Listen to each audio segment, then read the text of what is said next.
Hi, all of you. Namaste and welcome to the lecture number 4, the part number 4, video number 4 of our revision video series.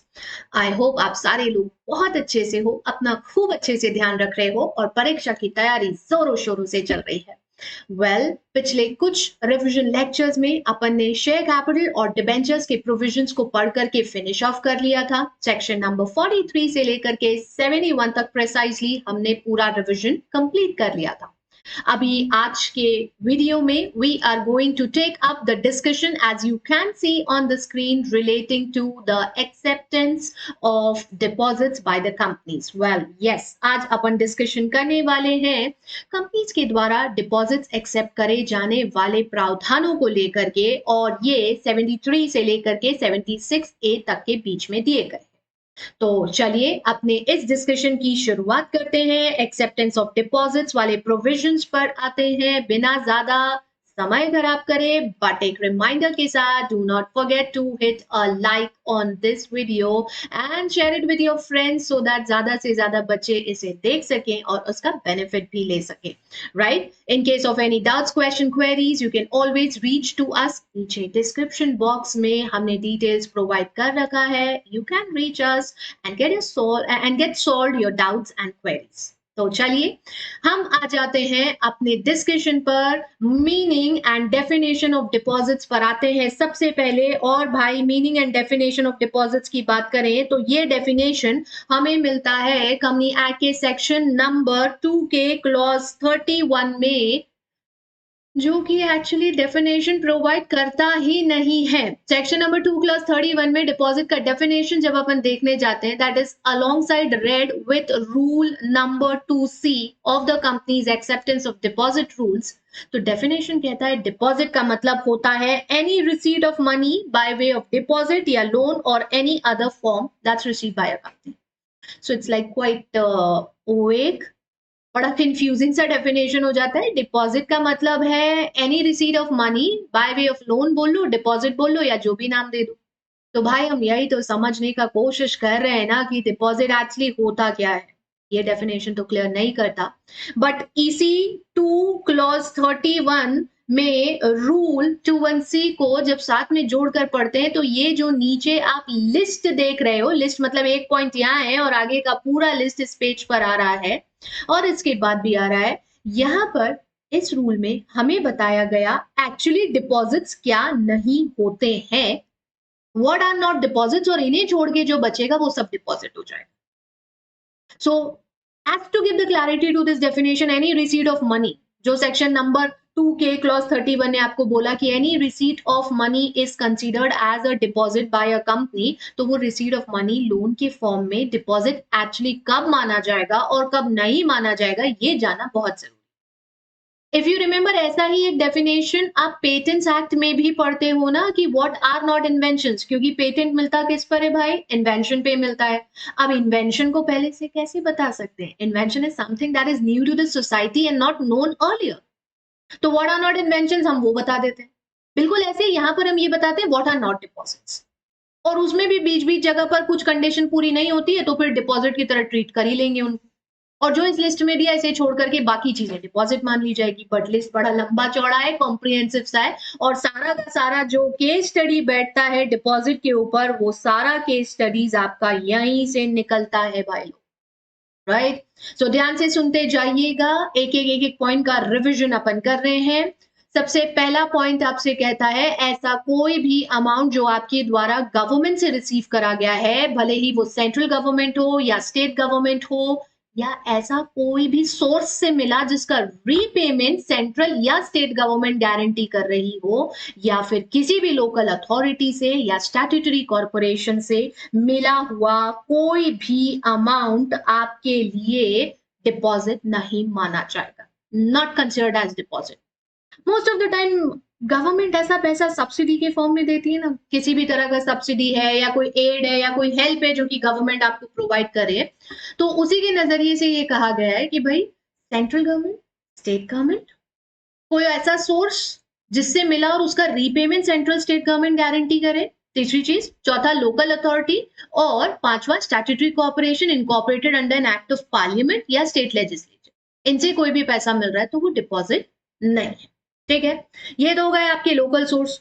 दूसरे point पर जब जाते हैं तो दूसरे point में फॉरेन सोर्सेज आते हैं बच्चों। फॉरेन सोर्सेज का लिस्ट बहुत बड़ा है।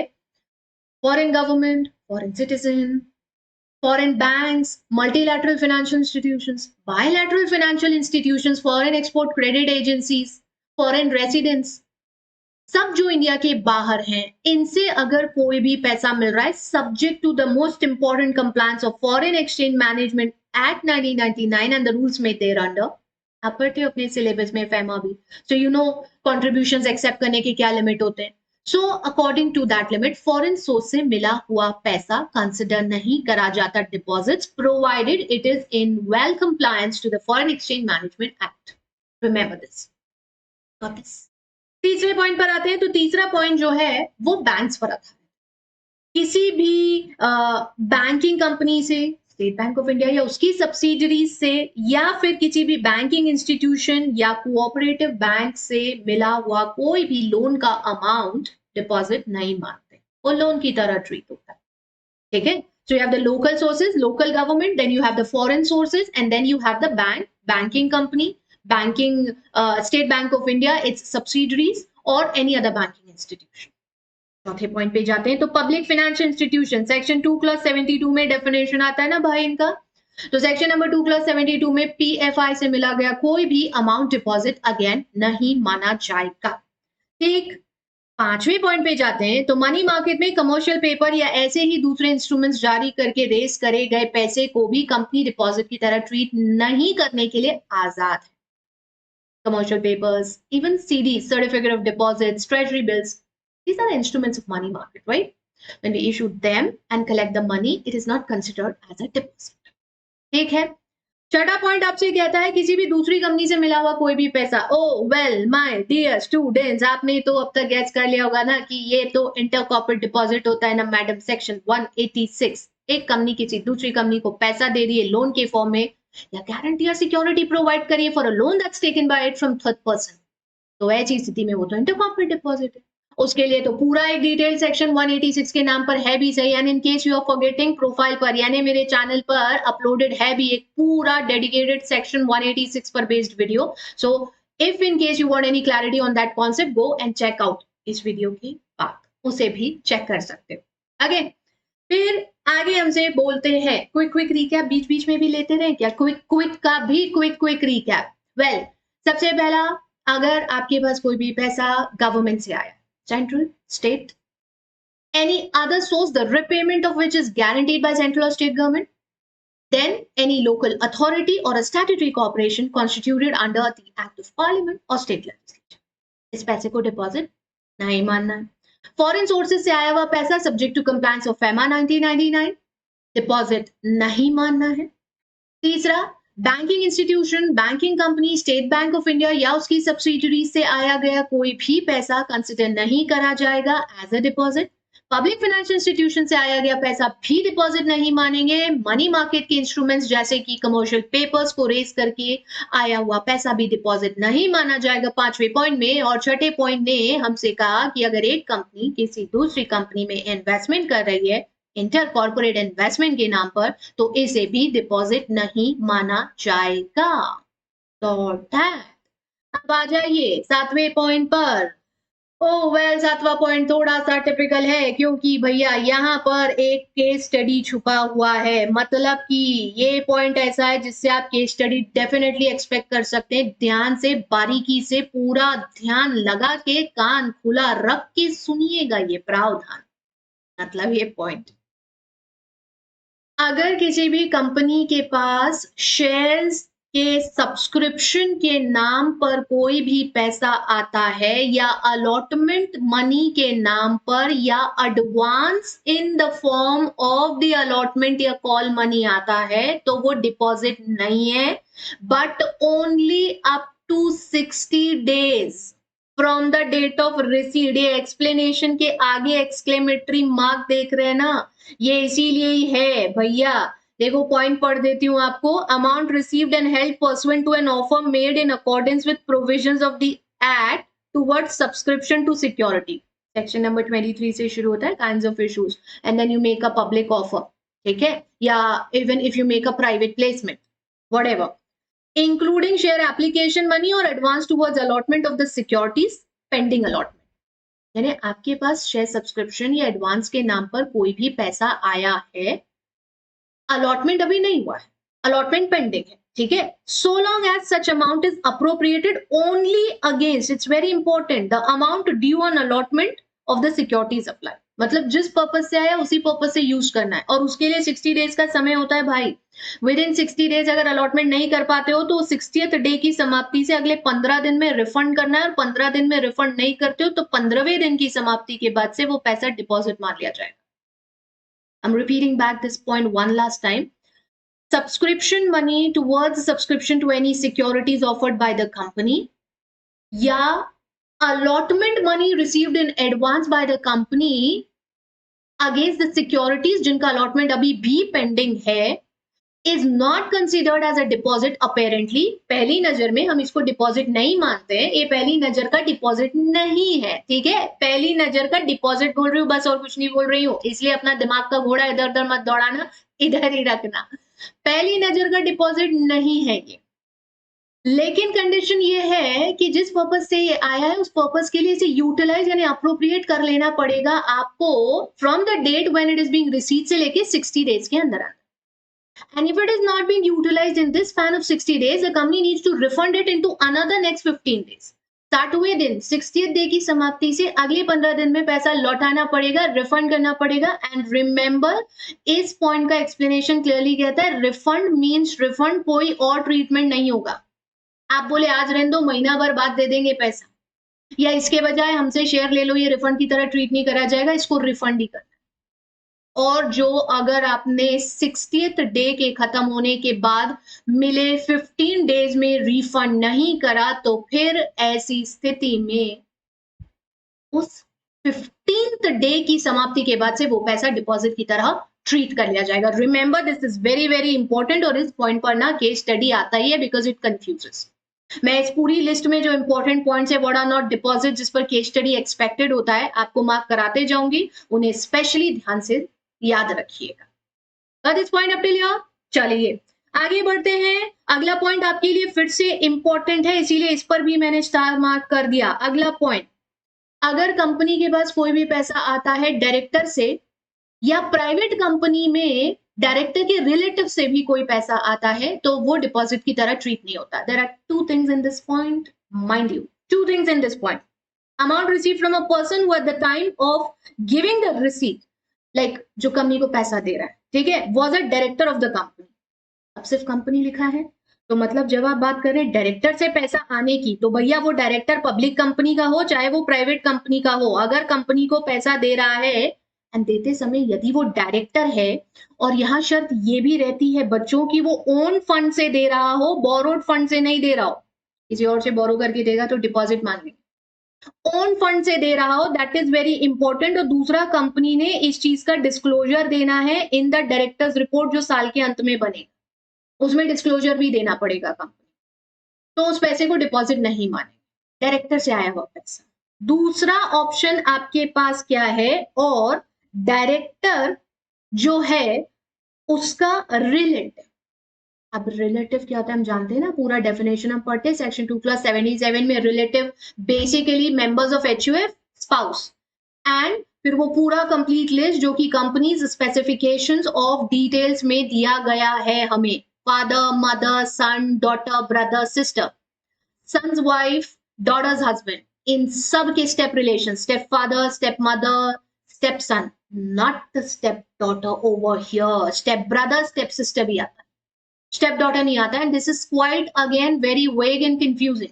आप स्टेप फादर इंक्लूड करते हो, स्टेप मदर इंक्लूड करते हो, आप स्टेप ब्रदर सिस्टर इंक्लूड कर रहे हो, सन इंक्लूड कर रहे हो, it's only the step daughter that's excluded in the list. अब इसका कारण तो हमें लॉ मेकर्स ही बता सकते हैं, क्योंकि कहीं कोई स्पेसिफिक कारण देखने नहीं मिलता कि सिर्फ स्टेप डॉटर का रिलेशन क्यों एक्सक्लूड करा गया। कोई स्पेसिफिक रिलेशन एज सच इस पॉइंट का नहीं है कि आप सिर्फ स्टेप डॉटर को क्यों एक्सक्लूड कर रहे हो, बट खैर डेफिनेशन पूरा वो है। और यहाँ इसका पॉइंट ये है कि अगर प्राइवेट कंपनी में डायरेक्टर के रिलेटिव से भी पैसा आया है तो वो भी डिपॉजिट कंसिडर नहीं करा जाएगा। यानी public company, private company director से पैसा रिसीव कर रही है तो चल जाएगा। प्राइवेट कंपनी एडिशनली डायरेक्टर के रिलेटिव से भी पैसा रिसीव कर सकती है और उसको डिपॉजिट नहीं माना जाएगा, प्रोवाइडेड ये वाला कंडीशन वहां भी पूरा होना चाहिए। जो भी पैसा दे रहा है ओन फंड से दे, ये याद रखो। और दूसरी चीज, उस चीज का डिस्क्लोजर जाना चाहिए in the directors report prepared at the end of the, that is very important. समझ रहे ना, जग रहे ना, ध्यान पूरा यही है ना, सुन रहे ना। आई बिलीव यार यही होगा। परीक्षा सर पर खड़ी है, सर पर नाच रही है, अभी तो कैसे आ सकती है नींद if we are committed towards our examination and our goals. आ जाइए आगे अगले पॉइंट पर। Point number 9 and 9A back to back, ये फिर इंपॉर्टेंट पॉइंट है आपके, so that's why I put up a star. देख लो यहाँ पे सब पॉइंट पे लगाए जो इंपॉर्टेंट है। पहला 7th, फिर उसके बाद 8th, और अभी ये 9th, और इसी के ही नीचे आपका ये 9th A भी है। दोनों इंपॉर्टेंट हैं ये पॉइंट्स बच्चों, ठीक है। पॉइंट नंबर 9 कहता है, कंपनी अगर बॉन्ड्स या डिबेंचर्स जारी करके कोई भी पैसा रेज कर रही है, वो सिक्योर्ड होने चाहिए। सिक्योर्ड डिबेंचर्स या सिक्योर्ड बॉन्ड्स हैं that are being secured by creation of either a first charge और a charge that is ranking pari passu, यानी सेकंड चार्ज भी हो सकता है।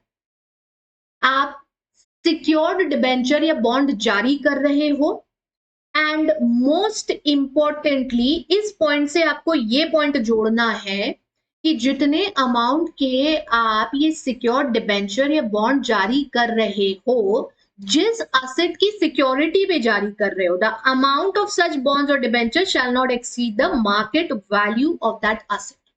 जिस संपत्ति को सिक्योर करके डिबेंचर बॉन्ड जारी करे हो, उसका मार्केट वैल्यूएशन कराया जाएगा। रजिस्टर्ड वैल्यू है, चार्टर्ड अकाउंटेंट से कराते हो।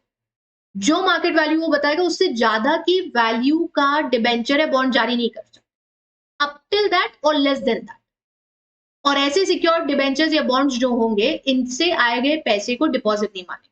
अरे उसको डिबेंचर या बॉन्ड ही माना जाएगा ना, why will we consider it as a deposit? ठीक है, समझ रहे हो ना इतना, तो उसको डिपॉजिट नहीं माना जाएगा। या फिर एक ऑप्शन अपने पास यहाँ पर और भी होता है कि आप ऐसे बॉन्ड्स या डिबेंचर्स जारी कर रहे हैं जो कि कन्वर्टेबल डिबेंचर या convertible bond, and that is converted with in a period of 10 year. ये जो शॉर्ट में लिख रही हूँ ना, ये शॉर्ट में आप भी अपने नोट्स में, स्टडी मटेरियल जिससे भी पढ़ रहे हो उसमें लिख लोगे, तो एकदम लास्ट में 1 डे बिफोर जब रिविजन करोगे ना, ये आपको हेल्प कर देंगे। ठीक है, समझे ना इतना। सो पहला, सिक्योर डिबेंचर या bond, provided the value of these debentures और bonds should not exceed the market value as assessed by the registered value of the asset जिसकी सिक्योरिटी पे ये बॉन्ड या डिबेंचर जारी हुआ। Got this? या फिर कंपल्सरीली कन्वर्टेबल डिबेंचर या बॉन्ड जो कि maximum within 10 years from the date of issue convert हो जाएगा into the equity shares of the company. इस पर भी आ गया पैसा, is not a deposit. Okay, फिर उसके बाद ये वाला पॉइंट तो यहां पर खत्म हो गया। इसी का 9A देखिए, इसमें नया चीज ऐड हुआ था। अगर आप नॉन कन्वर्टेबल डिबेंचर्स भी जारी कर रहे हैं, नॉन कन्वर्टेबल डिबेंचर जारी कर रहे हैं that are actually not secured also. अभी ऊपर वाले पॉइंट में दो चीजें आई थी यार। एक पॉइंट क्या आया था कि या तो ये सिक्योर्ड है और या फिर ये कन्वर्टेबल। यहां पर हम लिख रहे हैं कि ये सिक्योर्ड नहीं है, C not constituting a charge on the assets of the company, मतलब सिक्योर्ड नहीं है, कन्वर्टेबल भी नहीं है। But you can see this, and ये नॉन कन्वर्टेबल है, लेकिन ये securities and exchange board of India की जो गाइडलाइंस है उसे कंप्लाई करके जारी करे गए हैं, and they are listed on a recognised stock. Debenture list होते हैं क्या मैम? होते हैं ना, कॉर्पोरेट डिबेंचर्स लिस्ट होते हैं। So even if they are non convertible, even if they are non-convertible, even if they are not secured by creating a charge on the asset of the company, but if they are listed on a recognized stock exchange, you are not going to consider the amount that is raised by issue of these debentures as deposit. समझ गए? 909 important है ये बहुत, ठीक है। अगले point पर आते हैं, पॉइंट नंबर 10। मैं यहाँ पे सितारा मार्क करने वाली हूँ और आप बोलेंगे मैडम ये तो आप सब पे मार्क करे जा रहे हो, हर पॉइंट पे सितारा मार्क करे जा रहे हो। बच्चों सारा पॉइंट इंपॉर्टेंट है, और डिपॉजिट चैप्टर एक ऐसा है ना कि इसको अगर सलीके तरीके से समझ गए ना तो इसकी केस स्टडीज में पूरा नंबर जेब में आना चाहिए। 4 से 5 मार्क का केस स्टडी आता ही आता है अपने को, एटलीस्ट 1 या 2 question you can expect from the deposit chapter. और अगर ये कंसेप्ट ढंग से समझ लोगे तो this will help you to secure really good, at least कम से कम अपना जो एक एग्रीगेट अपने को कवर अप करना है ना, उसमें ये हेल्प कर देंगे, क्योंकि बच्चों को यूजुअली डिपॉजिट बहुत हैवी लगता है। But if you go with this flow, जिस हिसाब से अपन पढ़ रहे हैं, you revise it if needed, bar bar soon low, playback speed या तो कम कर लो या बढ़ा लो, जैसा आपको ठीक लगे, but listen it, you will easily revise it, आसानी से कंप्लीट। ठीक है, चलो let's move back to the point. Any amount that's received from an employee of the company, of course, not exceeding the annual salary under a contract of employment, and non-interest bearing होना चाहिए। कोई भी employ हो, ऊपर वाले point में सिर्फ director आया था, किसी भी एम्प्लॉय से कंपनी के पास कोई भी पैसा आ रहा है जो उसकी एनुअल सैलरी से एक्सीड नहीं होना चाहिए, और उस पर कंपनी कोई इंटरेस्ट नहीं देगी। अगर इंटरेस्ट दे देगी तो फिर वो डिपॉजिट की तरह ट्रीट करा जा सकता है, इसलिए नॉन इंटरेस्ट बेयरिंग होना चाहिए, and such kind of a security deposit shall also not be considered as a deposit. For this, अगला पॉइंट देखिए। अगला पॉइंट में सितारा मार्क नहीं कर रही हूं। Non interest bearing amount received and held in trust, किसी भी तरह का कोई भी अमाउंट कहीं से भी किसी भी सोर्स से आ रहा है, इंटरेस्ट पे नहीं कर रहे हो, ट्रस्ट पे रखो। Like you have a company, मेरे पास 1 लाख रुपया था, मैंने आपको हैंड ओवर कर दिया, इसे 3 महीना संभाल के रख लो, 3 मंथ्स बाद I take back from you, are not going to pay me any interest anyway, मेरा पैसा मैं आपको दे रही हूँ संभाल के रखने के लिए, that's it, not a deposit. What is अगला पॉइंट?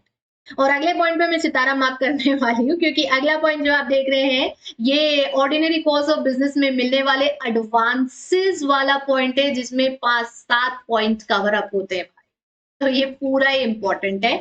ध्यान से सुनिए बच्चों। Any amount received in the course of और for the purpose of the business of the company is not a deposit as long as it is complying with these following conditions. अब क्या है ये condition देखिए। पहला, कोई भी advance जो आपको मिल रहा है फॉर प्रोवाइडिंग एनी गुड्स और for provision of any services as a part of your normal course of business, हालांकि जिसका appropriation within 365 days from the date of acceptance हो जाना चाहिए। First, I'll read this point.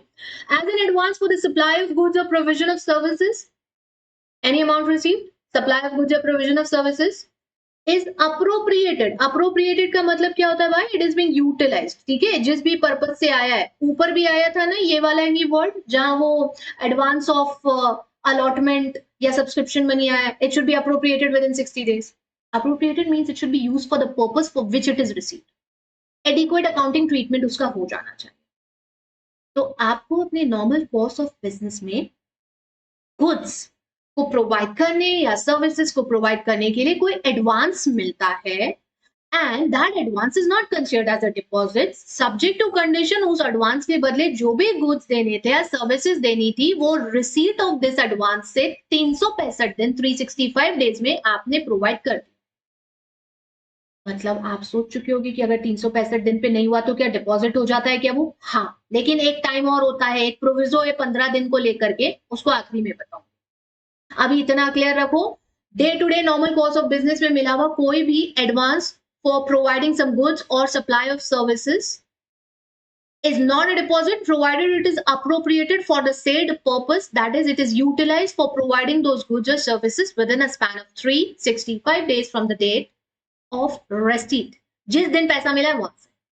Okay, next point पर आ रहे हैं। तो point number B कह रहा है ऐसा कोई भी एडवांस जो आपको मिला है as a part of consideration for some immovable property. See, advance in connection with the consideration for an immovable property under an agreement or an arrangement.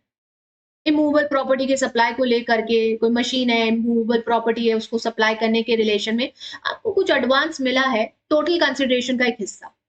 10 lakh की मशीन है, 1 लाख रुपया में, तो वो 1 लाख डिपॉजिट नहीं। बट अगेन इसमें भी एक पॉइंट आएगा आगे। तीसरा पॉइंट आपसे कह रहे हैं सिक्योरिटी डिपॉजिट मिल रहा है for the performance of any contract for supply of goods और provision of services. Security deposit मिल रहा है, जैसे स्कूल कॉलेज यूनिवर्सिटी में सिक्योरिटी डिपॉजिट रखते हो, हॉस्टल्स में सिक्योरिटी डिपॉजिट रखते हो। दे आर जस्ट दैट कि भाई जब तक उस जगह का इस्तेमाल कर रहे हो, उस प्लेस प्रेमाइस का इस्तेमाल कर रहे हो, ये पैसा सेफ्टी या सिक्योरिटी पे रहेगा। इन केस अगर आप प्रॉपर्टी को कोई नुकसान पहुंचाओगे तो will use this money, it's not a deposit.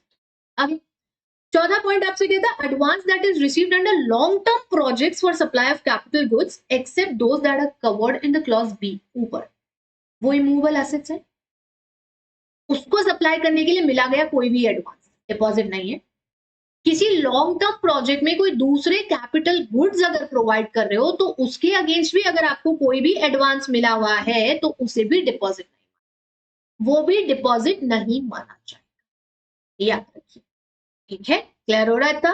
पांचवा पॉइंट जो है वो आपसे कह रहा है कि अगर कोई कंसिडरेशन मिला है so as to provide some services but somewhere in the future, भविष्य में कुछ सेवाएं प्रदान करने के लिए, जैसे वारंटी होती है, आज गाड़ी खरीदी अगले 3 साल तक के लिए वारंटी मिली है कंपनी के एंड से कि अगले 3 साल तक उसमें जो भी रिपेयर मेंटेनेंस होगा वो हम फ्री में करा के देंगे। आज थोड़ा पैसा उसका ले लिया पहले से, तो ये पैसा कंपनी के पास जब आया, ये warranty amount, repair maintenance amount, provision for future services के नाम पर एडवांस आया, इट्स नॉट अ डिपॉजिट, लेकिन एक टाइम ड्यूरेशन होता है। जो जनरल इंडस्ट्री ट्रेंड चलता है, जैसे कार्स में या व्हीकल्स में 5 इयर्स चलता है, कई जगह 3 इयर्स चलता है, इलेक्ट्रॉनिक गैजेट्स में भी होता है। एयर कंडीशनर खरीद करके लेकर के आए, अगले 3 साल तक के लिए कंपनी ने वारंटी दे दी, किसी पे 2 साल का वारंटी, किसी पे 1 साल का वारंटी। तो जो आपका जनरल ट्रेंड चल रहा है ना, the period shall not exceed the period that's prevalent as per the common business practice of 5 years whichever is less. ऐसे लाइफ टाइम के लिए थोड़ी ना उसको मान लेंगे अपन। सो जो भी आपका प्रेवलेंट इंडस्ट्री में टाइम पीरियड चल रहा है वो, या 5 years whichever is less has to be considered over here, less has to be considered over. समझ गए इतना? बहुत अच्छे से। ठीक है, अगले पॉइंट पर अपन आते हैं। पॉइंट नंबर एफ है। पॉइंट नंबर एफ बोलता है any advance that is being allowed by a sectoral regulator. Sectoral regulator भाई जैसे कि अलग अलग सेक्टर्स के बिजनेस को प्रमोट करने के लिए, जैसे IRDA होता है, या आप बोल सकते हो insurance regulatory and development authority. तो ऐसे जो सेक्टोरल रेगुलेटर्स होते हैं, इनसे अगर कोई भी पैसा आ रहा है ना, वो एडवांस भी हम कंसिडर नहीं करते डिपॉजिट में। एंड जो आपका 7 पॉइंट है वो कहता है advance towards subscription of any publication, भले प्रिंट या इलेक्ट्रॉनिक मीडिया में आए। यानी जब भी आप किसी भी चीज का, कोई ईयरली मैगजीन का सब्सक्रिप्शन परचेज कर रहे हो प्रिंटेड फॉर्म में या इलेक्ट्रॉनिक फॉर्म में, जैसे आप ये नेटफ्लिक्स का सब्सक्रिप्शन परचेज करते हो भाई, हॉटस्टार का सब्सक्रिप्शन परचेज करते हो, ये सब जो आप सब्सक्रिप्शंस परचेज कर रहे हो इसके नाम पर आया गया पैसा डिपॉजिट नहीं माना जाता। It is not considered as a deposit because service तो प्रोवाइड करना ही है ना फ्यूचर में उस कंपनी को, इसीलिए। समझ गए कि इतना? सातों पॉइंट क्विकली, सातों पॉइंट को रिवाइज कर लेते हैं, रिकैप लेते हैं, फिर इस प्रोविजो पर आए। वेल, सबसे पहला अमाउंट जो आपको एडवांस के फॉर्म में मिला था फॉर प्रोवाइडिंग एनी गुड्स और सर्विसेज, राइट, लेकिन वो गुड्स या सर्विसेज अगले 365 दिन में प्रोवाइड करना है। दूसरा, इमूवेबल प्रॉपर्टीज को प्रोवाइड करने के संबंध में मिला हुआ कंसिडरेशन का कोई भी एडवांस। तीसरी चीज, any amount that has been received as a part of the security deposit. चौथा, किसी लॉन्ग टर्म प्रोजेक्ट में मिला गया कोई भी एडवांस कैपिटल गुड्स को सप्लाई करने के संबंध में। पांचवा point, any consideration that has been received for providing services in the future. छठा पॉइंट, सेक्टोरल रेगुलेटर से मिला गया कोई भी पॉइंट। और सातवां point, if you have received any advance in the form of subscription whether in print or electronic media to any publication, तो फिर इस चीज को हम डिपॉजिट एक्सेप्ट नहीं करते, प्रोवाइडेड दैट ऊपर जो क्लॉज ए बी और डी में दिया है भाई, ए वो 365 दिन वाला, बी मूवेबल प्रॉपर्टी वाला, और डी कैपिटल गुड्स वाला in the long term projects, ये वाला। इसके संबंध में प्रोविजो कहता है अगर आप ये नहीं कर पा रहे हैं और अमाउंट रिफंडेबल हो रहा है तो जिस डेट पे रिफंड हो रहा है वहां से अगले 15 दिन में रिफंड कर देना, क्योंकि यदि रिफंड नहीं कर पाते हो तो फिर ऐसी स्थिति में on the expiry of 15 days from the date they become due for refund. If you do not refund them, उसके बाद ये डिपॉजिट बन जाते हैं, उसके बाद इन्हें डिपॉजिट की तरह ट्रीट कर लिया जाएगा, ठीक वैसे ही जैसे वो सब्सक्रिप्शन 60 days में अलाउट करो, नहीं कर पाए तो 15 दिन में रिफंड करो, एल्स वहां से वो 15 डे के बाद वो डिपॉजिट। सेम पॉइंट यहाँ पर भी, जिस भी डेट पर ये ड्यू होते हैं, अगर सर्विस नहीं प्रोवाइड हुई, प्रोडक्ट्स नहीं सप्लाई हुई, तो वहां से अगले 15 दिन में आपको इनको रिफंड करना है। नहीं कर पाते तो ऐसी स्थिति में उसके बाद ये डिपॉजिट ट्रीट कर लिए जाएंगे, डिपॉजिट के प्रावधान लग जाएंगे, ट्रीट कर लिए जाएंगे मतलब पार्टी नहीं हो जाएगी, डिपॉजिट के प्रावधान लग जाएंगे, याद रखिए। ठीक है, समझ गए क्या इतना? पॉइंट नंबर मैं सितारा मार्क करने जा रही हूँ 13 पर आ रहे हैं। इंपॉर्टेंट पॉइंट है ये भी। क्यों इंपॉर्टेंट है? क्योंकि प्रमोटर से मिला कोई भी amount in the form of unsecured loan भी डिपॉजिट नहीं है, सब्जेक्ट टू 3 कंडीशंस। पहला, प्रमोटर ये पैसा इसीलिए प्रोवाइड कर रहे हैं क्योंकि कंपनी को बैंक या फाइनेंशियल इंस्टीट्यूशन से कोई लोन चाहिए और उन्होंने ये स्टिपुलेशन या कंडीशन डाला है कि भाई अगर आप ये पैसा दोगे, मतलब हम ये अज्यूम कर रहे हैं कि हम ये पैसा सिर्फ तभी देंगे जब भी प्रमोटर खुद कुछ पैसा लगाएगा मार्जिन में। So bank needs that promoter खुद से दे रहा हो या रिलेटिव से दे रहा हो या मिलकर के भी दे सकते हैं, प्रोवाइडेड ओन फंड्स होना चाहिए। और जब तक ये बैंक लोन चलेगा सिर्फ तब तक प्रमोटर के द्वारा लाया गया ये अनसिक्योर्ड लोन या उनके रिलेटिव के द्वारा लाया गया ये अनसिक्योर्ड लोन डिपॉजिट नहीं। जिस दिन बैंक लोन रीपे कर दिया आप भी पैसा निकालो अपना, नहीं निकालोगे तो फिर डिपॉजिट बन जाएगा, फिर डिपॉजिट बन जाएगा। समझ गए? ठीक है, क्लियर हो गया एक कंसेप्ट। चलिए अगले पॉइंट पर आइए। अब छोटा छोटा पॉइंट है। निधि कंपनी कोई भी पैसा रिसीव करती है 406 में, डिपॉजिट नहीं होता है। ठीक, चिट फंड्स के अंतर्गत चिट फंड एक्ट 1982 में आ गया, कोई भी पैसा डिपॉजिट नहीं होता है। Collective investment schemes, even mutual funds, alternative investment schemes, venture Capitals, alternate investment funds, सबके नाम पर आया गया पैसा डिपॉजिट नहीं होता। ठीक है, this is the important one. The next one, any amount of 25 lakh और मोर। यहाँ इस एक पॉइंट में बहुत सारे छोटे छोटे पॉइंट है बच्चों, और मैं सेल्फ स्टडी लिख रही थी, आई एम सो सॉरी। इस पर केस स्टडी बनेगा, प्लीज याद रखिएगा, इस पर केस स्टडी बनेगा। केस स्टडी 25 लाख रुपया या उससे ज्यादा का अमाउंट। ठीक है, अपन एक एक करके लिखते चलते हैं। 25 लाख या उससे ज्यादा का अमाउंट, बराबर या उससे ज्यादा, ऐसा एरो आप मत बनाना एग्जाम, मैंने आपको समझाने के लिए बताया।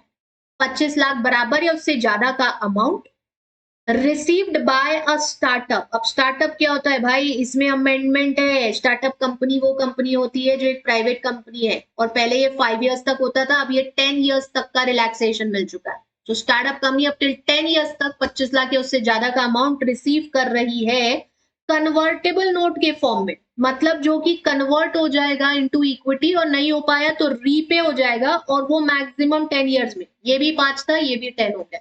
Please make sure it is important. ठीक है, ये 5 था, अब ये 10 हो चुका है। तो 25 लाख और मोर received by a startup company which is a private company up to 10 years in the form of a convertible note, convertible or redeemable into equity of the company, maximum within 10 years, within 10 years, ठीक है, from the date of issue। और अगला point, in a single tranche from a person। Single tranche का मतलब क्या होता है भाई? एक ही बारी। ठीक है, तो इन अ सिंगल ट्रांच आ रहा है एंड फ्रॉम अ पर्सन आ रहा है। ये 5 शर्तें अगर पूरी होंगी तभी वो पैसा डिपॉजिट नहीं है, एक भी शर्त पूरी नहीं है वो डिपॉजिट हो जाए। मनी, अगर पैसा मेरे पास रिसीव हो रहा है, ये हम क्लियरली बोल रहे हैं ना, it should be convertible into shares और repayable within a period of not exceeding 10 year. अगर कन्वर्ट हो रहा है 12वें साल पे, वो डिपॉजिट की तरह ट्रीट हो सकता है। There can be a chance based on the facts of the case, क्योंकि हम यहाँ मैक्सिमम ड्यूरेशन 10 इयर्स करेंगे। ठीक है, तो ये पॉइंट याद रखिएगा, ये इंपॉर्टेंट है। लास्ट पॉइंट है डेफिनेशन का, ये हालांकि आपको बता ही चुकी हूं मैं सारे नाम जब CIS बोली थी। Alternate investment funds, then you have the domestic venture funds, you have the capital funds, infrastructure investment funds, real estate investment funds, और वो हमारा सही है। सही है मतलब क्या सही है? किसके बारे में बात कर रही हूं मैं? म्यूचुअल फंड सही है। तो इनके पास से इनके नाम पर कोई भी पैसा अगर आता है तो इसे अपन डिपॉजिट नहीं मानते। And this is your whole list comprising of section number 2। पूरा शुरुआत से, चलो आगे स्टार्टिंग में ही देखते हैं अपन उसको, पूरा कंप्लीट लिस्ट जो कि सेक्शन नंबर 2 क्लॉज 31 में दिया गया है, that is red with rule 21C of the acceptance of deposit rules. क्या क्या डिपॉजिट नहीं होते हैं। आप प्रोविजन पर आते हैं। प्रोविजन की शुरुआत होगी भाई, अब सेक्शन नंबर 73 से मेन पॉइंट्स की शुरुआत होगी। हालांकि 2 और छोटी डेफिनेशन आपको दे दी हूं मैं यहाँ पर आपकी नॉलेज के लिए। डिपॉजिटर कौन होता है? क्योंकि कंपनी में डिपॉजिट जनरल पर्सन भी कर सकता है और पब्लिक भी कर सकती है। एक डायग्राम क्विकली बता देती हूँ इसके लिए आपको। Deposits, okay, Now, these deposits can be accepted by a private company also. It can be accepted by a public company also. अगर प्राइवेट कंपनी डिपॉजिट्स एक्सेप्ट कर रही है तो वो डेफिनेटली सिर्फ अपने मेंबर्स से ले सकती है. पब्लिक में कैसे जाएगी? सेक्शन 2 क्लॉज 68 में restriction. As far as public company is concern, तो पब्लिक कंपनी के पास ऑप्शन रहता है, वो अपने मेंबर्स से भी ले सकती है और मेंबर्स के अलावा वो पब्लिक से भी ले सकती है. बड़ा भी बारी यहाँ आती है जानने की कि पब्लिक से लेने के लिए उसका एलिजिबल पब्लिक कंपनी होना बहुत जरूरी है. और एलिजिबल पब्लिक कंपनी का डेफिनेशन 21E में हमको मिलता है. ऐसा कंपनी जिसका की नेट वर्थ 100 करोड़ रुपया या उससे ज्यादा हो, या जिसका टर्नओवर 500 करोड़ रुपया या उससे ज्यादा हो, एलिजिबल पब्लिक कंपनी. और एलिजिबल पब्लिक कंपनी जो है वो पब्लिक से भी ले सकती है, मेंबर्स से भी ले सकती है. इनएलिजिबल या नॉन एलिजिबल पब्लिक कंपनी सिर्फ मेंबर्स से ले सकती है. इसके अलावा आप बीच में एक पॉइंट ये क्या हो गया? इसमें एक पॉइंट और पढ़ेंगे. गवर्नमेंट कंपनी भी है जो कि डिपॉजिट एक्सेप्ट कर सकती है. गवर्नमेंट कंपनी भी डिपॉजिट एक्सेप्ट कर सकती है, जो कि डेफिनेटली अपने मेंबर्स से एक्सेप्ट कर सकती है डिपॉजिट, क्योंकि पब्लिक में जाने के लिए एलिजिबल पब्लिक कंपनी होना बहुत जरूरी है. दैट्स द ओनली कंडीशन 76 में इसके पॉइंट्स. ठीक है. अच्छा, एक चीज और, इसके अलावा स्पेसिफाइड कंपनीज भी तो होती है अपनी IFSC, specified IFSC public companies. ठीक है, स्पेसिफाइड आईएफएससी पब्लिक कंपनी भी ले सकती है. अब अगर यहीं पर ही पढ़ी रहे हो, क्विकली इसका वो परसेंटेज भी बता दूं आपको, अगर रिवाइज करना है तो प्राइवेट कंपनी मेंबर्स से ले सकती है up to 100% of the aggregate of paid up share capital free reserve security premium. Same वही चीज स्पेसिफाइड आईएफएससी पे चलती है, 100% तक ले सकती है. जहां तक बात पब्लिक कंपनी की है, पब्लिक कंपनी अपने मेंबर्स से ले सकती है not exceeding 35%. Government company also not exceeding 35% of the aggregate of paid up share capital free reserve security premium. और एलिजिबल पब्लिक कंपनी के पास तो बड़ा चमत्कार है बाबा. देखो, एलिजिबल पब्लिक कंपनी जो है ना, वो मेंबर से भी ले सकती है और वो पब्लिक से भी ले सकती है. अगर आप एक एलिजिबल पब्लिक कंपनी हो, मेंबर से ले रहे हो, तो not exceeding 10% of the aggregate of the paid up share capital free reserve security premium. And अगर आप पब्लिक से लेना चाह रहे हो तो not exceeding 25% of the aggregate of the paid up share capital free reserve security premium. इस एक चार्ट में आपका सारा परसेंटेज इसका सारा. ठीक है. तो चलो डेफिनेशन पे लौट आओ. डिपॉजिटर कौन होता है? तो भाई डिपॉजिटर कौन हो सकता है, ये चीज हमने क्लियरली पढ़ ली. डिपॉजिटर हो सकता है कोई भी पर्सन जो कि कंपनी का मेंबर है. मेंबर से डिपॉजिट एक्सेप्ट करे तो 73(2) रूल 4 मेनली कंप्लाई करना है. इसके अलावा कोई दूसरा पब्लिक का पर्सन हो सकता है, उनसे ले रहे हैं तो 76 कंप्लाई करना. आएंगे अभी पढ़ने उन्हें. एलिजिबल पब्लिक कंपनी का डेफिनेशन बताई दी मैं आपको. Net worth not less than 100 crore, यानी मिनिमम 100 करोड़ या उससे ज्यादा. टर्नओवर मिनिमम 500 करोड़, उससे ज्यादा. एडिशनली अगर एक एलिजिबल पब्लिक कंपनी है तो उसे डिपॉजिट एक्सेप्ट करने के लिए स्पेशल रेजोल्यूशन पास करना पड़ता है जनरल मीटिंग में. और उसके साथ साथ उसे उसकी कॉपी आरओसी को फाइल भी करनी पड़ती है. सिर्फ एक एक्सेप्शन चलता है भाई इसका, और वो एक्सेप्शन आपसे ये कहता है कि अगर 181C section 180 subsection 1 clause C के अंतर्गत यदि आप उस पावर को एक्सरसाइज कर रहे हैं, I given you the exception, ये देखिए यहाँ पर, तो फिर ऐसी स्थिति में ऑर्डिनरी रेजोल्यूशन से काम हो जाए. यदि you are accepting the deposits within the limit 180 subsection 1 clause C में 100% of the paid up share capital free reserves and security premium वाला लिमिट है. 179 is the powers of board and 180 is the limits there. ठीक है. तो आपको eligible public company बनना है तो कायदे से शर्तें 4 है. 2 तो आपके टर्नओवर या नेटवर्थ पे बेस्ड है, मिनिमम 100 करोड़ का नेटवर्थ या मिनिमम 500 करोड़ का टर्नओवर. दूसरी इंपॉर्टेंट चीज, स्पेशल रेजोल्यूशन पास करना पड़ेगा. डिपॉजिट रेज करने के लिए आरओसी को एक कॉपी लगेगी. 180 सबसेक्शन 1 क्लॉज C में अगर उस लिमिट के अंदर ही ले रहे हो डिपॉजिट तो OR से यानी ऑर्डिनरी रेजोल्यूशन से काम हो जाए. अच्छा, बाय द वे, आरओसी को ये स्पेशल रेजोल्यूशन कौन सा फॉर्म में फाइल करोगे? बता दिए होगे ना आप उधर बैठे बैठे, मैं तो लिख रही हूँ यहाँ पर, बट आप बता चुके होगे ना मैडम हमको ध्यान है, it is the E form MGT7 जो कि हम जिसका इस्तेमाल हम करेंगे as per section 117 to file a copy of the special resolution to arms है।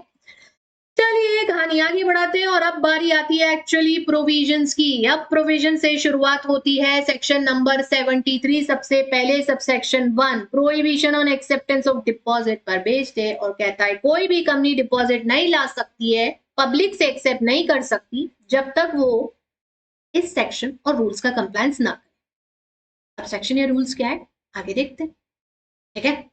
दूसरा पॉइंट कहता है एक्सेप्शंस है, यानी कि सबसेक्शन 1 में दी गई कोई भी चीजें नहीं लगेंगी बैंकिंग कंपनी, एनबीएफसी और सच अदर कंपनी जिसे सेंट्रल गवर्नमेंट ने स्पेसिफाई करा है। पहले हाउसिंग फाइनेंस कंपनीज आती थी, याद रखिए अब वो अमेंड हो चुका है, हाउसिंग फाइनेंस कंपनीज हटा दिए, so it's only NBFC, banking company and any other as specified by the government. Clear with this? ठीक।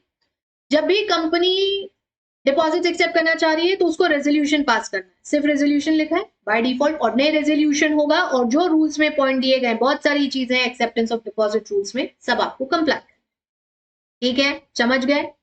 अब क्या है वो रूल्स और कंडीशन, आइए 73(2) से शुरुआत होती है। Section 73 subsection 2 clause A B C D omit हो चुका है, E और F ऐसे 5 पॉइंट अपने को पढ़ना। सबसे पहला काम आपको क्या करना है भाई, तो सबसे पहला काम होता है 73(2)A प्लस रूल 4 आपसे कहता है एक सर्कुलर बनाया जाएगा to be sent to all the members inviting them not for a party inviting them not for a party but inviting them to invest in the deposits of the company. DPT1 acceptance of deposits rules 2014 chapter का form है, तो DPT1 उसका नाम है और DPT1 में ये circular बनाया जाता है जिसके साथ एक statement showing the financial position of the company भी जाती है, हर मेंबर को भेजा जाएगा, साथ ही स्टैट्यूटरी ऑडिटर का एक सर्टिफिकेट जाएगा जिसमें लिखा रहेगा कि प्रीवियस एक्सेप्टेड डिपॉजिट्स उनके रीपेमेंट या इंटरेस्ट पेमेंट में कंपनी ने कोई डिफॉल्ट नहीं करा है और अगर हुआ भी था तो वो सुधारा जा चुका है and 5 years have lapsed from the date on which the default was made. उसके बाद ला सकते हो, ठीक है, उसके बाद फ्रेश डिपॉजिट जारी कर सकते हो। तो ये सर्टिफिकेट ऑफ ऑडिटर जाएगा। आप इसका प्रकाशन भी कर सकते हो इंग्लिश या vernacular language, English I am sorry vernacular language के न्यूज़पेपर में you can publish the same. Website है तो आप अपना वेबसाइट पर भी इसको पुटअप कर सकते हो, वेबसाइट पर भी इसको पुटअप कर सकते हो। सर्कुलर जो एडवर्टाइजमेंट के फॉर्म में जाएगा उसका कुछ वैलिडिटी होगा बच्चों, और वो वैलिडिटी होता है 6 months from the closure of the financial year जिसमें उसे जारी करा है, या the date on which the AGM is held और should have been held whichever is earlier.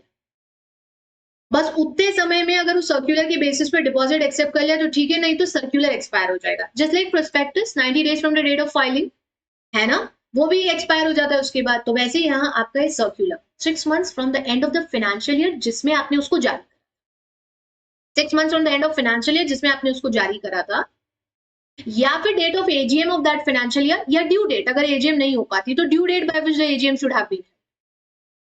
बस इन दोनों में से जो भी तारीख पहले आ रही है, एंड माइंड यू यहाँ पर केस स्टडी निकल सकता है क्योंकि टाइम ड्यूरेशन है तो ध्यान रखिए।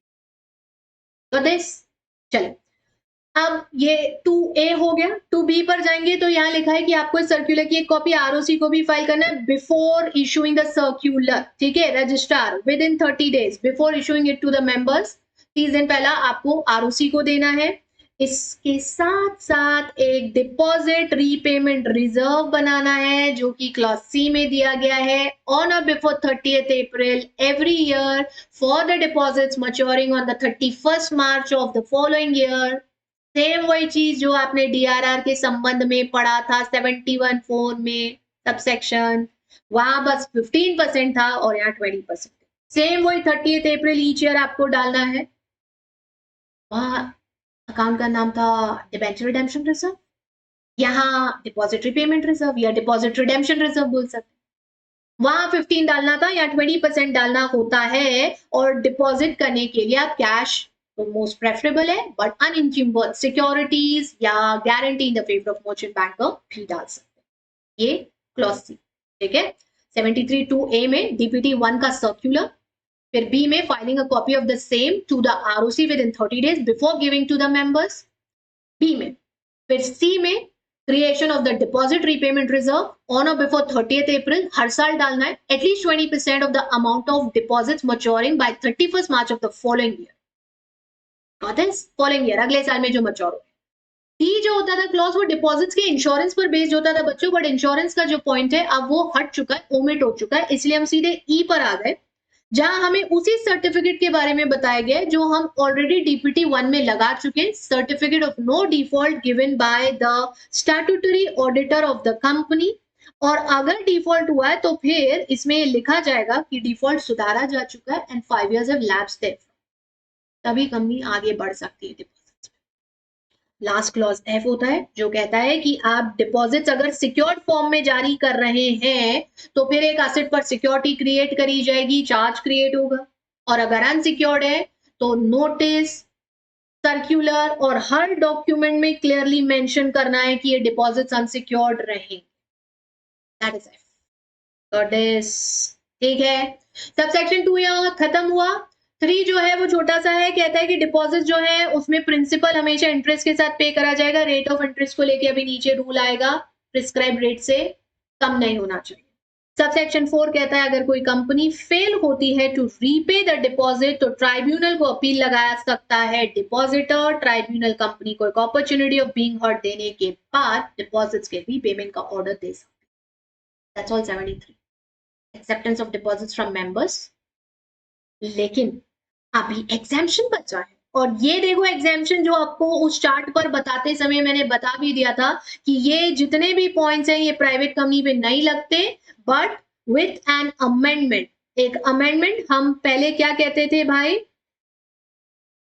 प्राइवेट कंपनी पे नहीं लगेंगे, जो स्टार्टअप है पहले ये 5 years होता था, अब याद रखिएगा now it has been change to 10 years। Remember this, it has been changed to 10 years. So startup for 10 years from the date of incorporation, also which is not a subsidiary company or an associate of any other company, जिसका borrowings from any bank, financial institution or other body corporate is less than twice of the paid up share capital of 50 crore, whichever is less, and जो इस तरह का deposit accept करने पर deposit का return file करेगी DPT 3 में, और प्रीवियस किसी तरह की कोई डिफॉल्ट जिसने नहीं करे हो, ये आपको ध्यान रखना है। 3 मेन फॉर्म है बच्चों इस चैप्टर में, 3 मेन फॉर्म। डीपीटी 1 जो है वो सर्क्यूलर है, डीपीटी 3 अभी आपने यहाँ पढ़ा जो आपका रिटर्न है, और बीच में आएगा डीपीटी 2 ट्रस्ट डीड होता है, ठीक है, उस पर अपन आएंगे। क्लियर हो गया इतना कंसेप्ट आपको? चलिए अब एक्सेप्टेंस ऑफ डिपॉजिट्स के रूल 3 के condition 73 2 A B C E F जो आपने पढ़ा, एग्जाम्पशन जो पढ़ा, अब इसमें रूल 3 क्या कहता है? वेल, रूल 3 कहता है कि जब भी कोई कंपनी डिपॉजिट एक्सेप्ट करेगी तो उसे ये ध्यान रखना है कि they will not be repaid on demand and the minimum tenure shall be at least 6 months, 6 महीना से कम नहीं हो सकता है और 36 महीना से ज्यादा नहीं होगा। लेकिन एक्सेप्शन होता है, 6 महीना से कम यानी कि मिनिमम 3 months तक हो सकता है। Condition 10% of the paid up share capital तक का ही बस आप इसे ला सकते हो, and that to meet up your short term requirement. ये देखो, शॉर्ट टर्म रिक्वायरमेंट को मीट अप करना है तो earlier than 6 months, but condition not exceed 10% of the aggregate, वही paid up share capital, freeze of security premium, and repayable not earlier than 3 months। Minimum 3 months तो tenure रखना ही पड़ेगा फिर, ठीक है। डिपॉजिट्स को जॉइंट नेम्स में एक्सेप्ट कर सकते हैं, अनलाइक टू शेयर्स जहां पर नंबर ऑफ जॉइंट होल्डर्स का कोई लिमिट नहीं आता ना, यहां पर 3 दिया गया, मैक्सिमम 3, ईदर और सर्वाइवर्स, ऐसे सब कॉम्बिनेशन के साथ आप कर सकते हैं। And this is the main point, limit जो अभी अभी आपको बता रही थी। और ये लिमिट किस पर लगेगी बच्चों? ये लिमिट दी गई है आपकी नॉन एलिजिबल पब्लिक कंपनी के लिए, क्योंकि प्राइवेट कंपनीज जो है ये ठीक इसके नीचे एक्सेप्शन दे रही हूं मैं।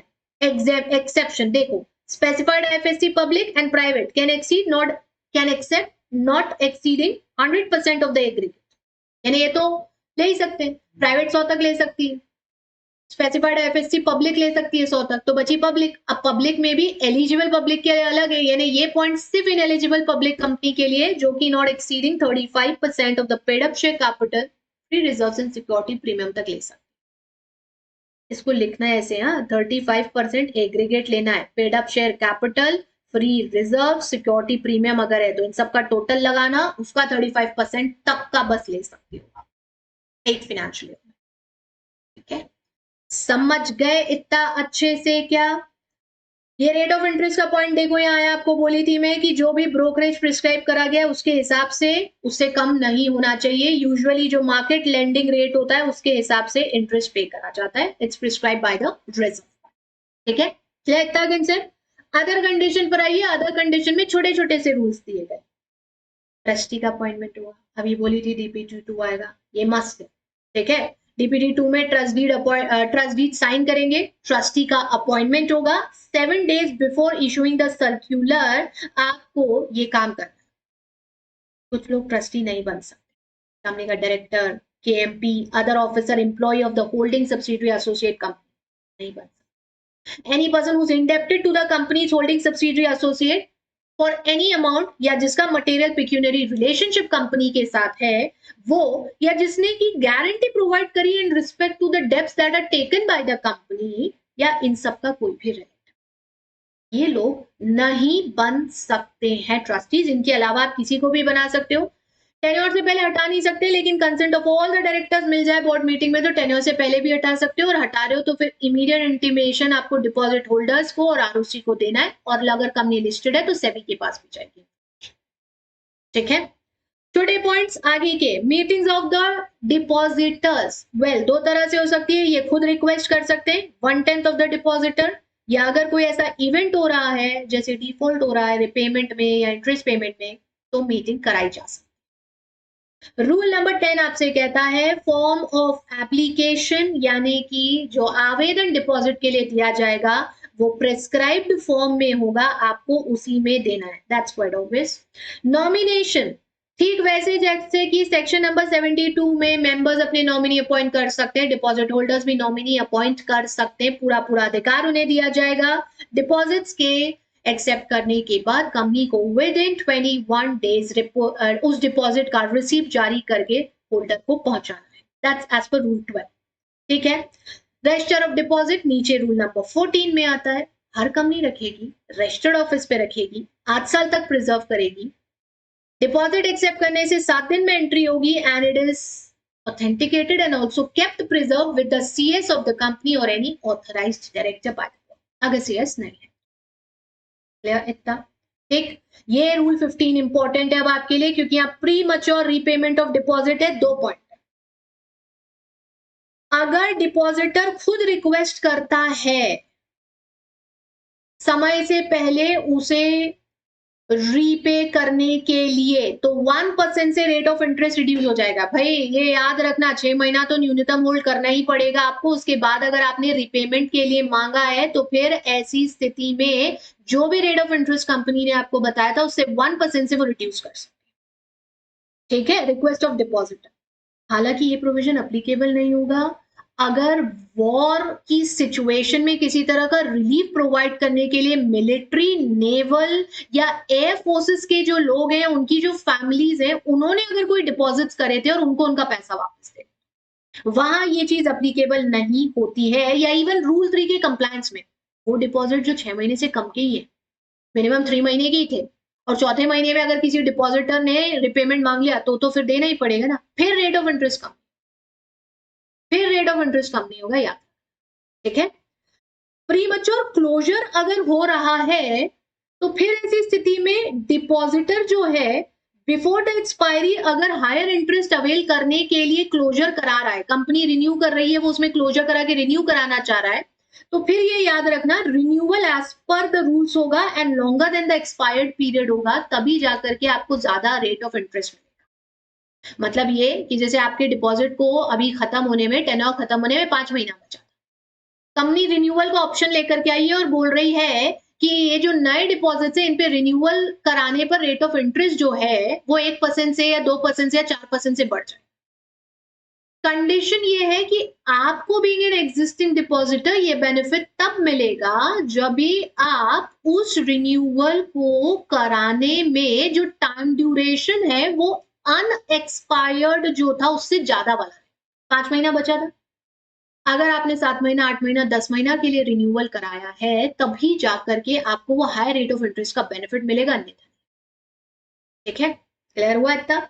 Return of deposit her company file करती है ऑन और before 30th of June every year for the deposits that have actually matured, या जो डिपॉजिट्स नए एक्सेप्ट हुए, इन सब का डिटेल अपन DPT3 के इस रिटर्न में फाइल करते हैं ऑन और before 30th June every year।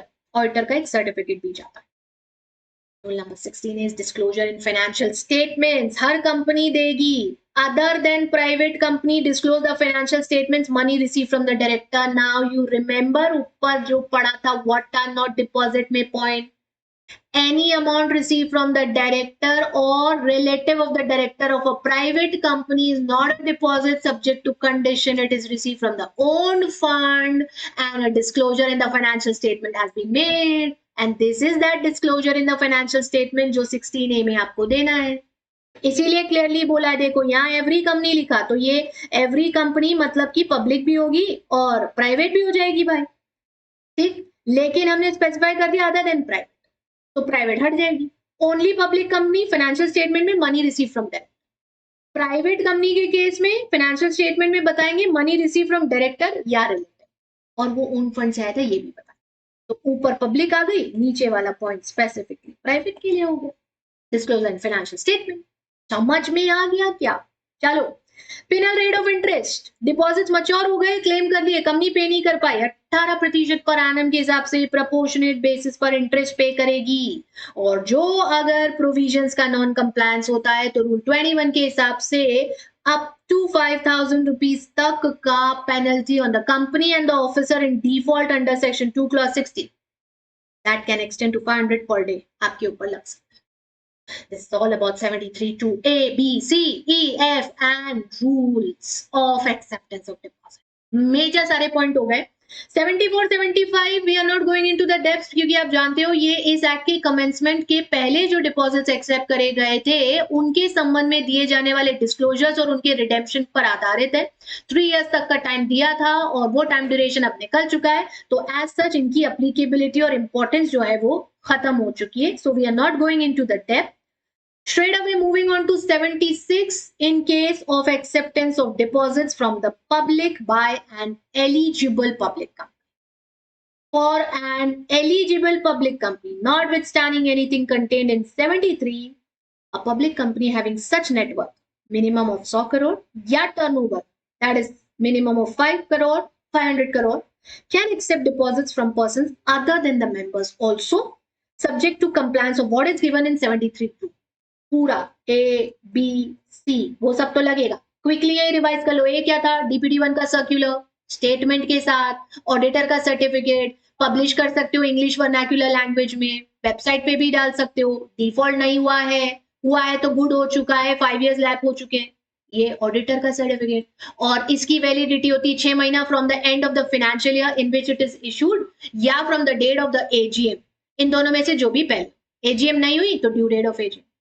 ये 73(2)A में। बी में ROC को कॉपी देना 30 डेज के अंदर। सी में डिपॉजिट रिपेमेंट रिजर्व क्रिएट करना है और ये होना चाहिए ऑन और before 30th April every year for the deposit that are maturing on 31st of March of the following year at least 20% डालना। डी हट चुका है, राइट। सी में फिर उसके बाद ई में वापस उस सर्टिफिकेट की बात आती है and F is related to security. अगर सिक्योर्ड है तो एसेट पे चार्ज क्रिएट होगा, सिक्योर्ड नहीं है तो हर जगह बताओ कि सिक्योर्ड नहीं। ये सारा पॉइंट जो है ये एलिजिबल पब्लिक कंपनी पर भी लगेगा बच्चों, और उस पे लगेगी कुछ एडिशनल कंडीशंस भी। अब वो क्या है?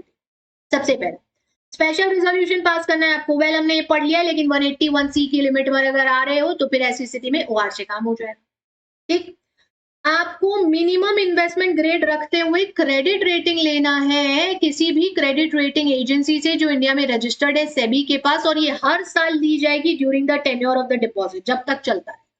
क्रेडिट रेटिंग एजेंसी से रेटिंग लेना मस्ट है। अगर डिपॉजिट सिक्योर्ड है तो with in 30 days of the acceptance आपको असेट्स पे चार्ज क्रिएट करना है। याद रखिए ये सिर्फ टेंजिबल असेट्स ही होंगी for an amount of not less than the amount of deposit. और जो चार्ज क्रिएट करेंगे तो CHG1 एडिशनल फॉर्म फाइल करना पड़ेगा 30 डेज के अंदर भाई, है कि नहीं? ठीक है, वो आप करेंगे। चौथी condition, maximum amount of deposit. Now this is the most important part. आप मेंबर्स से भी ले सकते हो, आप पब्लिक से भी ले सकते हो. चार्ट में लिखा है मेंबर्स में 10% से ज्यादा नहीं, अदर्स यानी कि पब्लिक से लेना है तो 25% से ज्यादा नहीं. देखो तो जरा चार्ट, देखो तो सारे फिगर आ गए. प्राइवेट कंपनी के लिए लिखा था अपन ने 100% आ गया, स्पेसिफाइड आईएफएससी के लिए 100% आ गया, फिर उसके बाद पब्लिक कंपनी के लिए जो कि एलिजिबल नहीं है मेंबर्स से 35 आ गया, और एलिजिबल के लिए मेंबर्स से 10 और पब्लिक से 25 आ गया. गवर्नमेंट के लिए भी बताई थी 35 है यहाँ पे. गवर्नमेंट भी ये देखो, no government company can accept from public the deposits that are exceeding 35% of the aggregate of its paid up share capital free reserve security premium. इतना पॉइंट है. सारे के सारे प्रोविजंस जो है वो म्यूटेटिस मुटेटिस यानी कि as it is, mutatis mutandis apply होते हैं. एक एलिजिबल पब्लिक कंपनी अगर डिपॉजिट्स ले रही है, भले मेंबर से ले रही हो चाहे वो पब्लिक से. समझ रहे इतना. Last section for the day and of the video 76A, punishment for contravention of 73 और 76. तो भैया क्या होगा, कंपनी जितना अमाउंट है रीपे करना है along with fine of not less than 1 crore or twice of the amount of deposits which can extend up to 10 crore, whichever is less. An officer in default पर कम से कम 25 lakh, maximum 2 crore तक जा सकता है और 7 साल का इम्प्रिजनमेंट भी हो सकता है. और साथ ही साथ 447 के अंतर्गत फ्रॉड, और 447 के अंतर्गत का फ्रॉड मतलब क्या, अब तो जेल में जाना पड़ेगा, जेल का पानी पीना पड़ेगा, जेल की रोटी खानी पड़ेगी, भैया जेल में आना पड़ेगा. याद आ गया क्या बचपन का वो खेल.